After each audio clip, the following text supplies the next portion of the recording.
Wow, dude. What is going on right now? Keep my wife's name out of your mouth, right? And I'm like, Jada had nothing to do with it. Rage that had been bottled for a really long time. Right. it had been so long since I felt good. I'm sorry, babe. I was actually thinking about divorcing. It's hard. I lost it. We live in a time full of pretend positivity. In social media posts and interviews, we constantly hear terms like empowering and beautiful about things that aren't actually empowering and beautiful. One of these things is the redefinition of marriage. Today, marriage doesn't necessarily mean marriage, as the term has been understood for centuries. And then I cheated on him with like 4 guys. I was always open and honest about it. When I found out, it was very devastating for me because at that time, I could have been monogamous with her the rest of my life because I loved her like that. I was heartbroken, to say the least. He sees such a difference now that I'm not monogamous. Like, he sees, like, I'm just so much happier. This way, today, a lot of terms are watered down. The terms are the same as they've always been, but many people define them in polar opposite ways. This goes for Jada and Will's definition of marriage as well. In interviews, Jada uses a lot of nice-sounding terms about their relationship that she can't substantiate. And I just want to love Will as he is, right? And let me tell you, it's been beautiful. It's been beautiful. What does that beauty look like for you day in and day out? So are y'all living together? It's just this beautiful connection. We will. Look at that. Not right now. Because Jada can't substantiate her claims, the terms she uses sound like overcompensation, when a speaker knows the opposite of what they're saying is true, and they're trying to suppress their true thoughts about the situation they've created for themselves. This year, it was made public that Will and Jada has been separated since 2016. That means 7 years of pretending to be married. We never, ever, ever thought that we would make it back. 25 years and counting. We ride together, we die together. In interviews, Jada explained the structure, or lack thereof, of their marriage. And you think there is not going to be straying eyes. To me, that just wasn't, that didn't seem realistic at all. There were different stages in my marriage where Will and I decided we were not together. I was actually thinking about divorcing, separating. I mean, there have been several of those, right? Furthermore, in 2 conversations, the Red Table Talk and an interview with People, Jada wasn't exactly shy about telling Will and the interviewer what she had missed in the marriage and how coveted she allegedly is. When Og first came around, he was really sick. He was really, really sick, yeah. And with August, what do you feel like you were looking for? I just wanted to feel good. It had been so long since I felt good. Something that you do say in the book that that Chris did ask you out. Oh yeah, that was. And Chris he thought that we were getting a divorce. So he called me and he was like, hey, you know, basically he was like, I'd love to take you out. And I was like, what do you mean? He was like, well, aren't you and Will getting a divorce? And I was like, no. I was like, Chris, those are just rumors. He's like, oh my. In this clip, it's worth noting that Jada doesn't respond accordingly when talking about Chris Rock, the man who was involved in the incident that damaged Will's reputation for life. Rather, she seems flattered. With this in mind, the following questions become relevant.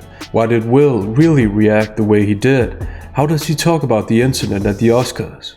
To give plausible answers to these questions, let's compare Will's Daily Show interview with his apology video and to some of Jada's statements. Let's begin with the apology video. Hang on, because things are about to get revealing.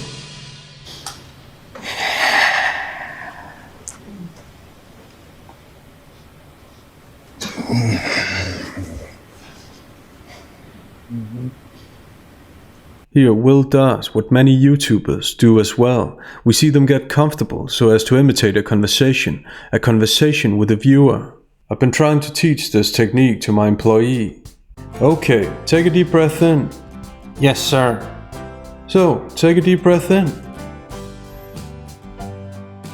And out. Relax. What do you mean, sir? Loosen up a little.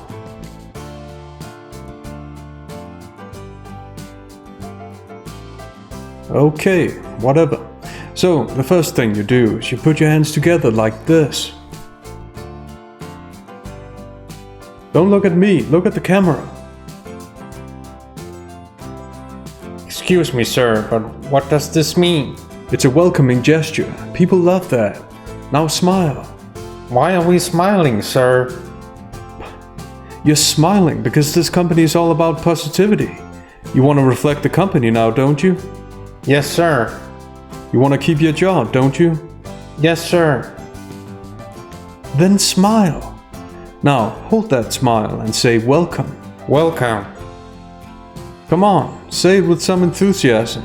Excuse me, sir, but can I just be myself? Be yourself. What's that supposed to mean? We have an image to sell. Now, I want you to shout welcome.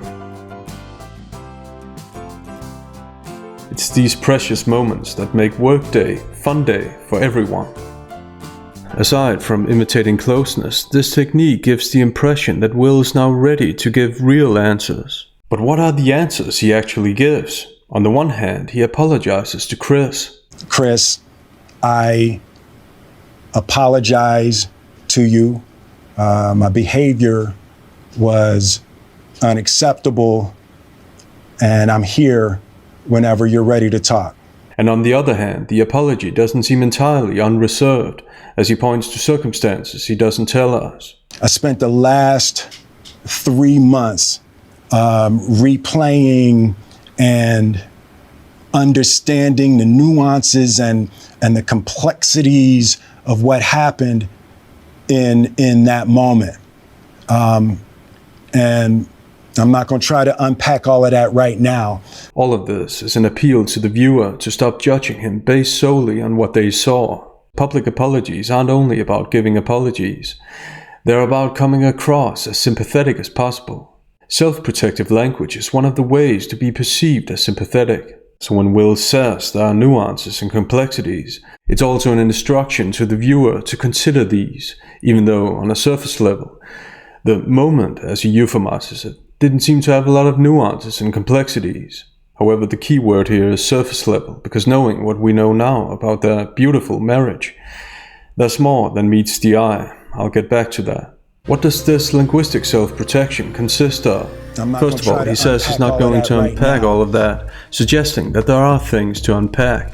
Secondly, the words, all of that, suggest that there's a lot to unpack, which matches the plural form, nuances and complexities. Thirdly, he says he's been trying to understand the nuances, presupposing that there are nuances to understand, and that this isn't just his opinion. Let's keep these nuances and complexities in mind as we watch how Will tries to make light of the incident as far as Jada's involvement goes. After Jada rolled her eyes, did she tell you to do something? No. It's like, you know, I made a choice on my own, from my own experiences, from my history with Chris. Jada had nothing to do with it. Jada had nothing to do with it, Will claims, as he reveals some of the complexities. My history with Chris. This incident runs deeper than whether or not Will reacted based on Jada's eye roll. In fact, it's going to be my argument that what happened is merely a symptom of a much larger problem that definitely has to do with Jada. However, Will constantly insists that what he did had nothing to do with Jada. In fact, he apologizes to her. I'm sorry, babe. I'm going to say sorry to my kids and my family for the heat that I brought on all of us. Will continues to insinuate that he's primarily concerned with how this is going to affect his and his family's reputation. In the following, notice how he minimizes the apology he's given. And I'm trying to be remorseful without being ashamed of myself, right? I'm human, and I made a mistake. With his reference to the blatantly obvious fact that he's human, the linguistic self-protection is on full display. Linguistically, he's appealing to people to recognize themselves as humans too, humans that make mistakes, like him. This is association, when a speaker doesn't want to seem alone in thinking or feeling something, or in this case, alone in making mistakes. The primary purpose of this apology video is to get people's approval and validation, to get his image back. This final excerpt makes it obvious that he's concerned with reputation and image first and foremost. I know it was confusing. I know it was shocking. But I promise you, I am deeply devoted and committed to putting light and love and joy into the world. The function of the conjunction but is to minimize or even negate the preceding statement. This means that Will minimizes and negates what he calls confusing and shocking to instead emphasize his claim about being deeply committed to putting light, love and joy into the world, which is quite vague and pompous language that belongs in a Hollywood movie. What does all of this mean? It means that lately we've learned more about the nuances and complexities. We've learned that Will wanted to go to the Oscars with Jada as though they weren't separated. In the following, we should note how Jada makes herself sound overbearing, as if she was generous enough to do Will a favor. And you were kind of surprised that he invited you to go to the Oscars. Yeah, we were, at that particular point in time, we were in therapeutic spaces. A lot of stuff came up for him. And so he was like, will you get back into therapy with me?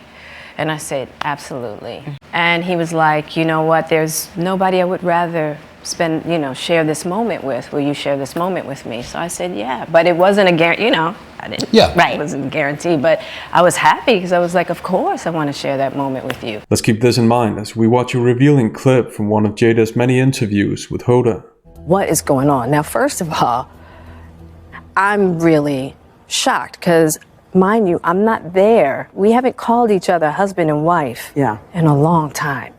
I'm like, what is going on right now? Keep my wife's name out of your mouth, right? And I'm like, here, Jada will have audiences believe that she wasn't so much shocked about the incident itself as the facts that Will referred to her as his wife.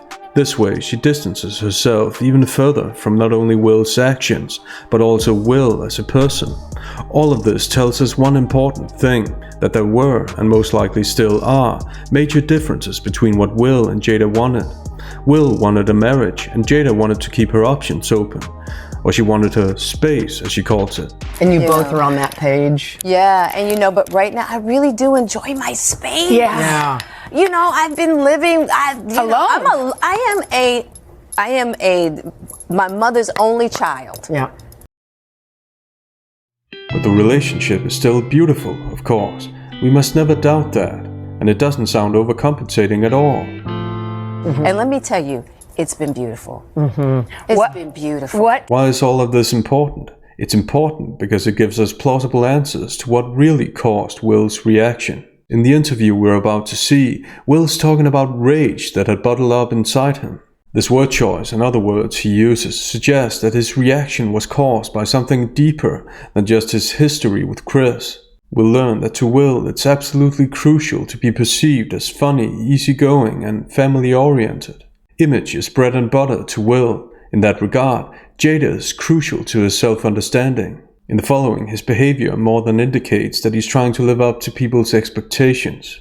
It's been a while since I lost Soy. It's been a while since many people have seen you. Yeah. I've been away. What y'all been doing? Thank you, baby. Most times, humor is what it is. Humor, there's nothing more to it. In some cases, and very likely in this case, however, knowing what went before the incident and went on at the time of this interview, Will's signature laughter, which given the context comes across as exaggerated and forced, not only seems to have an overcompensating function, but also a self-protective function. His humor and good mood function as a shield. You're Will Smith. Yeah. You are. You're Will Smith. Yeah. You are. And then you had the Oscars. Yeah. Where in one night I have no independent recollection of the. I can only imagine because you won. Will's performance here reminds me of Prince Harry's performance in this interview with Stephen Colbert. The context is that Harry's left his life in the UK behind and has no contact with his family. That's a tragic background, and humor is a way to overcompensate for that. Harry tells funny stories and acts like any other celebrity on the show. However, in reality, he's not like any other celebrity, and given the context, he comes across as a fish out of water. You got frostbite. Frostnip. Frostnip on a delicate part of your anatomy. And you write about this in the book when you went to the North Pole. Now they're interested. Okay. The problem was, first of all, it didn't turn into an icicle. You can't say, it wasn't like that. Never? No. Well, because the pants that I was wearing, you guys wear pants, underwear. Trousers. Oh, pants or underwear, right, so, okay, yeah. Well, yeah. So that's all I had. It was a slow, deteriorating situation. The Danish philosopher Søren Kierkegaard once said that the humorist is a tragic figure, that right behind the humorous facade there's a deep-rooted sadness. I think this saying is fitting here. Harry's lost something he'll never get back. He's lost the identity he was born with. In a similar fashion, Will's been fighting for what he's lost, his connection to Jada that's the basis for his self-understanding, and thus, image, and he's trying to regain his identity by acting like the person people expect him to be, easygoing, empathetic, and jovial. In the following, Will repeats the words, nuances, and complexities, which we can now conclude are part of his script, part of his strategy to get his image back. What has it been like for you? Yeah, that was a horrific night, as you can imagine. There's many nuances and complexities to it, but at the end of the day, I lost it, and. The expression "you know" is so common that most of us don't think about it. However, in a strict sense, the expression appeals to shared knowledge between two speakers or more. Thus, it invites agreement as opposed to disagreement, and it's an associating linguistic element. The point about association is relevant as Will goes on to generalize his experience with an excessive use of the expression "you know." Let's watch. I guess what I would say, you just never know what somebody's going through. In the audience right now, you're sitting next to strangers, and somebody's mother died last week, somebody's child is sick, somebody just lost their job.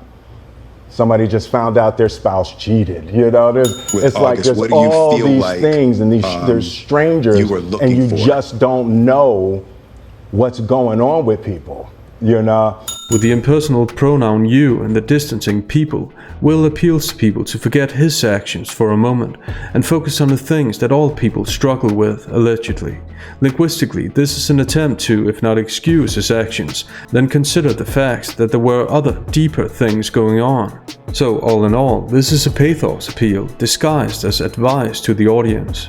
This is what image protection can look like. And now that he's placed his actions in this larger context, he can go on talking about his situation. And I was going through something that night, and not that justifies my behavior at all. I would just say, you're asking what did I learn, and it's that we just got to be nice to each other, man. It's like, it's hard. He says he doesn't want it to justify his behavior. However, the interesting thing is that he mentions it. So if he doesn't want it to justify his behavior, why mention it? Because image protection is at the forefront. Because his history with Chris, which Jada is inarguably a part of. That Chris did ask you out? Oh yeah, that was... Isn't a closed chapter in his mind. And there's a reason why it isn't a closed chapter. I'll get back to that. Once again, with the collective pronoun "we," Will disguises his actions as general advice. We just gotta be nice to each other, man. The adverb "just" has a simplifying function, implying that there's something deeper going on, but that he doesn't say. The micropause is further indication that there's something he'd like to say, but can't. And it's that, we just gotta be nice to each other, man. It's like, it's hard. But what is it that's so hard? After all, he's Will Smith. On the outside, he has everything he needs. Same as Prince Harry, by the way, who said this in his UN speech. In our own time, a time of global uncertainty and division, this has been a painful year in a painful decade. It's hard to listen to this and not think that Harry's actually talking about his own situation, or at least that he's also talking about his own situation, having left everything he's ever known and giving up his senior role. In a similar fashion, it's difficult to listen to Will and not think that he's talking about something deeper than the incident with Chris. It's apparent that what he feels on the inside doesn't match his behavior and facial expressions on the outside. One of my friends called me and we're talking, everyone's got these opinions, and then someone said, I feel like we saw the real Will Smith in that moment. But I said, honestly, no, if anything, I feel like it was the opposite. Like, you know, you talk in your book about growing up so afraid of conflict. Obviously, Trevor's feeding Will the answer here, which is an unfortunate trend in modern journalism, or whatever we should call it at this point. However, there does seem to be a lot of truth to the claim that Will is afraid of conflict. Looking at how he remained calm when Jada implied that he couldn't give her what her son's friend, August Alsina, was able to give her, points to that. It had been so long since I felt good. And also, looking at how he reassures Jada, as if he's constantly trying to live up to her idea of him, points to him trying to avoid conflict at all costs. Unlike Jada, interestingly enough. I told you the first year we were married. What'd you tell me? That I can love you through anything. And I didn't believe you. You thought I was that I didn't have the girth that it was going to take to ride with you through. Yeah, I didn't know if you would be willing to find the deep capacity to love me. Yeah. How am I doing? Yeah, nah, it was, you know, it was a lot of things. It was the little boy that watched his father beat up his mother. You know, it's you know, all of that just bubbled up. Yeah. In that moment. You know, I just. While the incident he refers to is tragic and shouldn't happen, it seems far-fetched in this context. It seems a lot more tangible and plausible that what bubbled up was directly related to Jada, directly related to their different wants at the time, which was made painfully obvious by Will asking Jada to go to the Oscars. And he was like, you know what, there's nobody I would rather share this moment with. Will you share this moment with me? So I said, yeah. So what actually bubbled up inside him? There's a lot that points to that what bubbled up inside him was that he wasn't living the way he wanted to. That despite all the fancy talk about open dialogue. And just be able to have just open dialogue. That is not for the faint at heart. I'm gonna tell you straight up, it's not. He was looking for a lasting connection and something more traditional than Jada.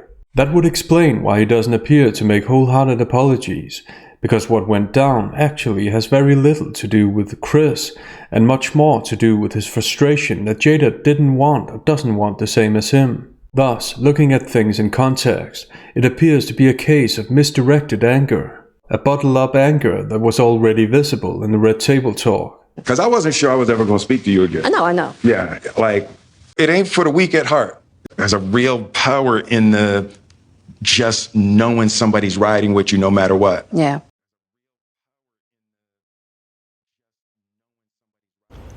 That's not who I want to be. Right. You know, you've known me for a long time, so you know me personally, so you know. But, you know, y'all might not know. You know, it's like that's not who I want to be, man. I'm trying to, you know. I believe him because, as we've seen, image is bread and butter to Will. However, as we've also seen, all of this runs a lot deeper than what happened at the Oscars. So as long as his family situation is unresolved, how can he be anything else than the angry guy who attacked Chris? He can fake it, he can laugh and use pompous language, but he can't convince himself. And being at peace with yourself is much more important to your well-being than pretending to be happy to keep up appearances. On that shocked? stage, You seemed a little dazed afterwards. I'm not gonna lie. no, I was gone, dude. I was gone. I was, you know, that was a rage that had been bottled for a really long time. Right.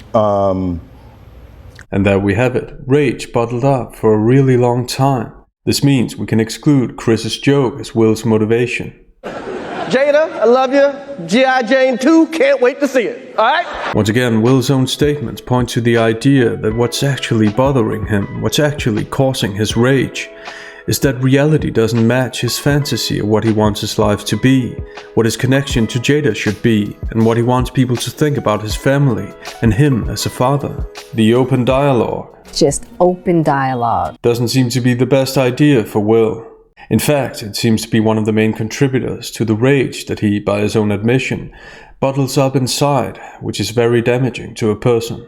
In a larger perspective, I think this teaches us that the modern fancy buzzwords and platitudes about openness and empowerment when it comes to marriages don't mean much or anything, and also that we should never feel pressure to go into arrangements we aren't comfortable with, even though modern day society constantly tries to make us think otherwise and go against our instincts. Pretend positivity is not the way to go. It's not about status or image, it's about everlasting values such as true connections, sincerity and mutual respect. What do you think about the interviews? Let us know in the comments. See you next time.